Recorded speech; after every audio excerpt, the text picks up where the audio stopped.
I've decided to change the name of current events to the Black Masculinist news feed because what I'm trying to do is give you information relevant to Black men. Right? It may deal directly with them. It may be issues that are raised that are pertinent for Black men to think about, or for those who care for Black men to think about, or Black men and boys for that matter.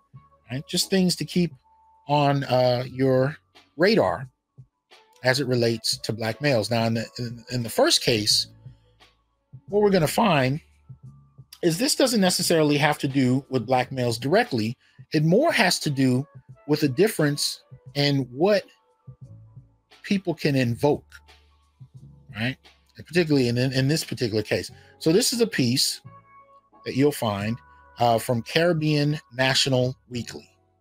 It's entitled American Tourist Fakes Abduction to Get Out of Quarantine in Jamaica. American stewardess Kalina Collier, who recently visited Jamaica and convinced hundreds of thousands of social media users, including celebrities, that she was being held hostage by a local hotel simply because she did not want to follow the quarantine order. The JetBlue Airways employee arrived on the island on January 28th and was scheduled to depart on February 1st. After arriving to the island, Collier took an antigen test that returned a positive result on January 30th. Convinced that she did not have the virus, she took another test upon arrival that came back negative. Due to the inconsistent results of the antigen test, the Ministry of Health and Wellness recommended she take a PCR test on February 2nd, which came back positive.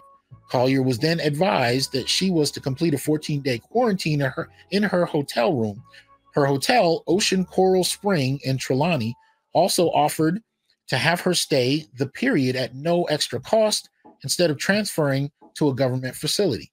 On February 4th, Collier went on Instagram Live to tell her story to her 11,000 followers. In the video, she alleged that she was being held hostage by the hotel and urged her followers to call the local embassy, immigration authorities in the United States, and news stations in New York and make them aware of her situation.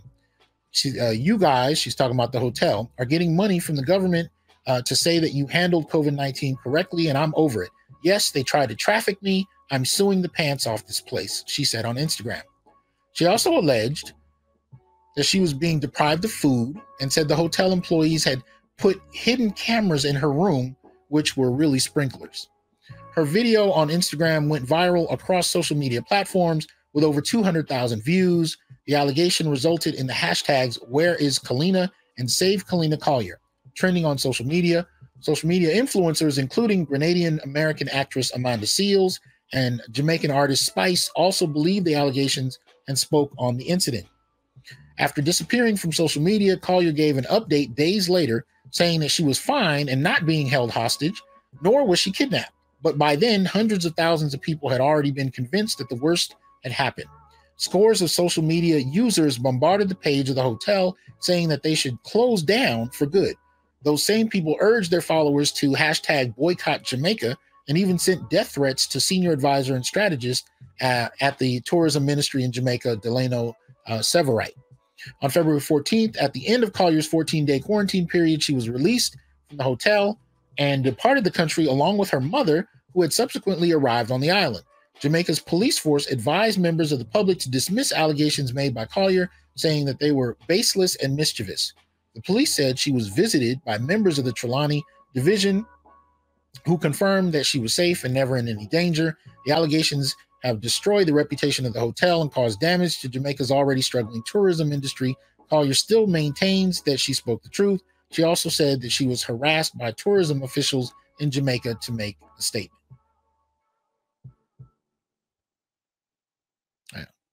Now, the reason I talk about this is there are at least two types of entitlement that I can see going on here, right? You have entitlement on the basis of nationality, American entitlement. I have seen it. It is gross.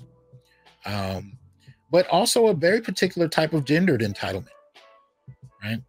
Because boys and men have actually been a part of the trafficking industries in regard to sex and labor for centuries. Yet, you really, as a man, can't get on social media and claim to have been trafficked or violated in this way and be taken seriously. Nobody takes it seriously. But she knew she could do that, right? So to that degree, this is the kind of stuff we're talking about, right? Using the kind of perspective, using the assumptions that people make in regard to protecting women and girls in really a predatory manner, right? For attention. It's ridiculous and yet acceptable, right? Things we do, from claiming to be trafficked to putting Gorilla Glue in our hair for attention. Interesting.